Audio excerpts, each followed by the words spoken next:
शब्द कितना गहरा इम्पैक्ट डाल सकते हैं एक बच्चे के दिमाग पे, आप सोच भी नहीं सकते। आज मेरे साथ एक इंसिडेंट हुआ, हमारे एक भाई हैं, उनका बेटा मेरे साथ बैठा हुआ था, वो 11 साल का है, 6th क्लास में पढ़ता है। तो ऐसे ही मैंने बातों-बातों में उससे पूछने लगा, मैं उसका इंग्लिश में इंट्रोडक्शन देने लगा। तो मैंने उससे मालूम किया कि तुम्हारे नंबर कितने आते हैं एग्ज़ाम में, टेस्ट में?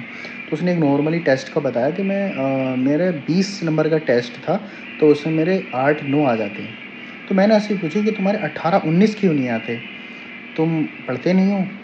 तो उसने बोला, नहीं मेरे आ सकते हैं लेकिन मेरा आईक्यू लेवल बहुत कम है। जो जिसके 18-19 आते हैं उसके हिसाब से मेरा आईक्यू लेवल बहुत कम है। अब मैं सुन के बहुत शॉक्ड रह गया।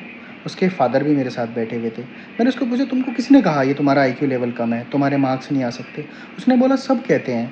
मेरे घर में मेरी दादी कहती हैं, मेरी चाची कहती हैं, मेरे पापा कहते हैं, मेरी मम्मी कहती हैं, सब लोग कहते हैं मेरा आईक्यू लेवल कम है, तो मेरे मार्क्स कैसे आ सकते हैं?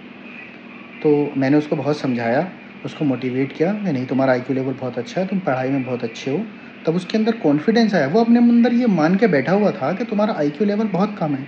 तो जब भी पेरेंट्स अपने बच्चों को डांटें या कुछ समझाएं तो शब्दों का बहुत ध्यान रखें। बच्चे उस बात को कैच कर लेते हैं और अपने दिमाग में फिट कर लेते हैं उस बात को। और वो काफ़ी टाइम से इस चीज़ को मान के बैठा हुआ था कि उसका आईक्यू लेवल कम है, वो एग्ज़ाम में अच्छे नंबर नहीं ला सकता, टेस्ट में अच्छे नंबर नहीं ला सकता। तो आप उसकी पढ़ाई पे करोड़ों रुपए खर्च कर दो, वो नहीं कर पाएगा, क्योंकि उसके माइंड में ना वो चीज़ बिठाल दी गई है, वो चीज़ सेट कर दी गई है कि तुम नहीं कर सकते, औरों से तुम कम हो।